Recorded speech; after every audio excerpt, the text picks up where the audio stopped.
Hey everybody, it's Techmatic again over here at Weber Chevrolet. For this Tech Tuesday, I want to talk about something a little bit more serious. Every week I'll try to talk about a connectivity feature that makes your life a little bit more easy or convenient. We'll talk about Bluetooth through the phone or playing music.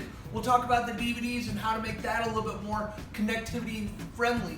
But what we need to talk about this week is distracted driving.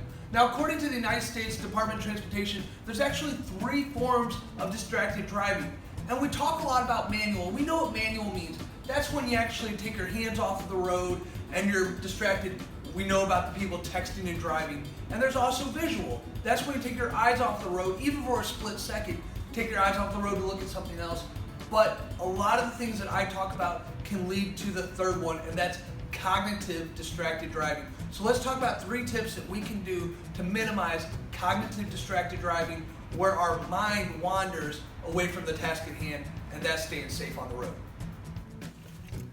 Okay, so one of the first tips that you can do to minimize cognitive distractions while driving is have a good understanding of what your vehicle can do. Now, I'm in a 2017 Traverse, and I do know what I can do as far as the voice commands. So there's a voice command button on the steering wheel, and I know that I can press the button and say, call Joe Smith, or I can change the radio station.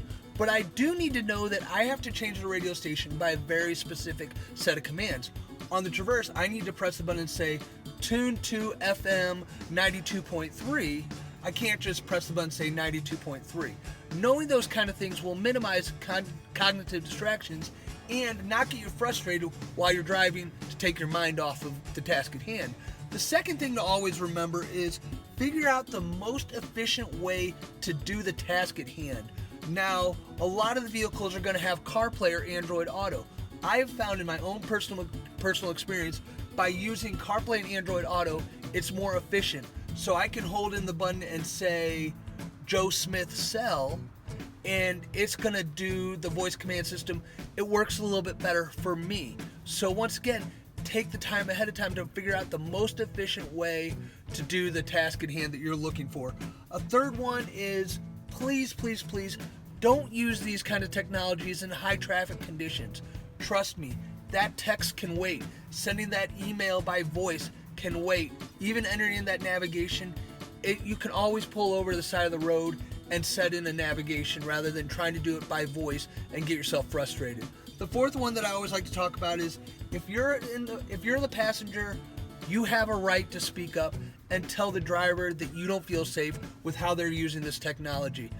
It's your responsibility to keep you safe as well as the driver, so feel free to speak up. And the fifth one is all 3 of the Weber locations have master technology experts, and we're all willing to help. We want to help. So if you have any questions whatsoever on how to use the technology in your car safely, please don't hesitate to call, text, chat today, and we can even set up a complimentary technology review for you so you get the most out of your vehicle while still being safe. Thanks guys for taking a couple minutes to watch this Tech Tuesday. As always, if you have any questions or concerns or ideas for my next video, please leave it in the comments below. We're always looking for suggestions. Drive safe guys. Thanks a lot. Have a great week. Bye-bye.